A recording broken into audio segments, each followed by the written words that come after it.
ہاں، یہ حدیث سے اس کا تعلق ہے کسی کی مسلمان کی ذات کے بارے میں بات کرنے کے بیان میں. یعنی اللہ رب العزت نے انسان کو اتنا بڑا عظیم بنایا ہے کہ اس کو کعبے سے بھی زیادہ عزت اور احترام دیا ہے. کعبے کا ڈھانا یہ کمزور عمل ہے، چھوٹا گناہ ہے، لیکن کسی مسلمان کی عزت کے بارے میں بات کرنا یا اس کو حقیر سمجھنا یا اس کو کمزور سمجھنا یہ بہت بڑا گناہ ہے. اس پر یہ واقعہ لکھا ہے کہ نبی علیہ الصلوۃ والسلام کی بیوی حضرت صفیہ کا نکاح نبی علیہ الصلوۃ والسلام کے ساتھ سن 7 ہجری میں ہوا تھا. یہ ایک یہودی حی ابن اخطب کی بیٹی تھی. جب غزوے میں آپ صلی اللہ علیہ وسلم خیبر میں گئے تھے تو وہاں پر قیدیوں کے اندر یہ بھی آئی تھی. حضرت صفیہ خوبصورت بھی تھی، چھوٹی بھی تھی. یہ ایک صحابی نے اپنے لیے پسند کر لی.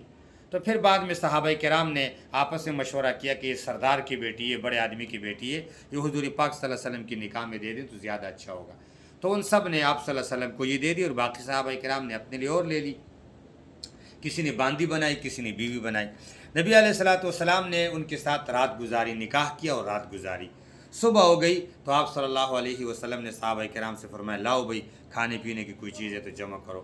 تو جس کے پاس جو کچھ تھا اس نے لایا. آپ نے ایک چمڑا بچھایا، دسترخوان لگایا، اس کے اوپر کھانا لگ گیا، سب نے کھانا کھا لیا. اور آپ صلی اللہ علیہ وسلم نے اس طرح اس کے ساتھ اپنی شادی پوری کر لی. اب جب صحابہ کرام پریشان ہو گئے، سوچ پہ پڑ گئے کہ یہ بیوی ہے یا باندی ہے. تو دیکھیں گے کہ اگر پردہ کرے گی تو بیوی ہوگی اور اگر پردہ نہیں کریں گے تو باندی ہوگی. اس دوران میں کہتے نبی علیہ الصلوۃ والسلام نے اپنے گھٹنا نیچے کیا اور حضرت صفیہ نے اس کے اوپر پیر رکھا اور اونٹ کے اوپر چڑھی اور آپ نے اس کے اوپر پردہ لگایا، وہ چلی گئی. یہ تو اس کے نکاح کا واقعہ تھا. تو صحابہ کرام سمجھ گئے کہ یہ بیوی ہے، باندی نہیں ہے. کہتے ہیں کہ ایک دن یہ بیوی اور دوسری حضرت زینب بھی نبی علیہ الصلوۃ والسلام کی وہ بیوی ہے جو حضرت زید کے طلاق کے بعد آپ کے نکاح میں اللہ پاک نے کروائی تھی. تو کہتے ہیں کہ وہ بیوی حضرت زینب نے ایک مرتبہ حضرت صفیہ کا اونٹ بیمار تھا، اس کو اونٹ کی ضرورت تھی.